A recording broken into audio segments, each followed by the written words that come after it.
das características que máis diferencian o galego e o portugués das outras linguas fillas do latín é a desaparición do L e do N cando van en medio de vogais.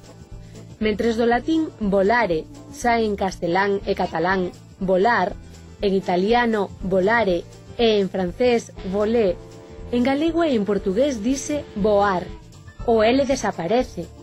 Mentres do latín caelum sae en castelán cielo, en italiano cielo, en francés ciel e en catalán cel, en galego e en portugués dice ceo, o L desaparece.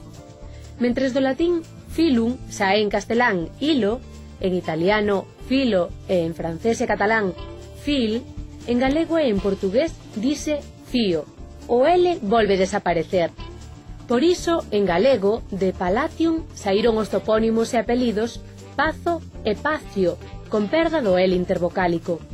E por iso, do latín ínsula, temos en galego ínsua, e de mulinum temos muiño, igual que de eclesiola temos irixoa, grixoa e grixó. O L intervocálico desaparece. E co N latino, entre vogais, pasa outro tanto.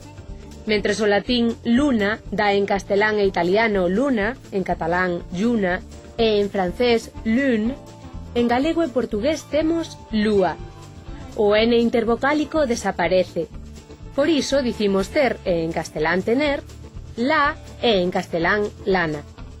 O N intervocálico desaparece en galego e en portugués. Isto explica tamén que do latín monasterium teñamos en galego mosteiro. Por iso os topónimos medievais Sámanos e Ánaris deron no galego Samos e Ares, con perda do N intervocálico. L e N intervocálicos caen en galego e en portugués, por iso Lisboa é Lisboa e non Lisbona, pero en cambio os cataláns din Barcelona e Tarragona e non Barceloa e Tarragoa. Así que, cando hoxe en galego temos un L ou un N entre vogais, pode ser porque en latín había dobre N ou dobre L, e así, por exemplo, de cannan temos cana, e de villan temos vila. Ou tamén porque se trata dunha palabra introducida recentemente, é dicir, un cultismo, moitas veces adxetivos, e por iso dicimos ceo, pero celeste, e dicimos lúa, pero lunación e lunático. Ser galegos é unha maneira orixinal de sermos latinos. Ben falado! Son os que se encargan de escribir as noticias. Xornalistas. Bótase na terra para obter unha planta. Semente. Ves como sabes? Xa ven que do latín dominare e áquila os galegos fixemos domear e águia, é dicir, eliminamos o N e o L que ían entre vogais. Este é un trazo distintivo do galego.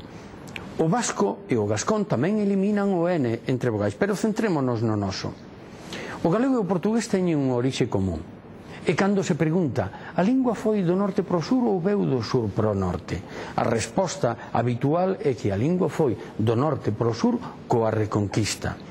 Pero hai un elemento que confirma esta dirección, e é precisamente a eliminación do N e do L entre vogais, porque esta eliminación xa se documenta en Galicia no século X, e en cambio de Coimbra para baixo consérvanse topónimos que teñen N e L entre vogais. Xa ven que este fenómeno é máis importante do que parece. Abor.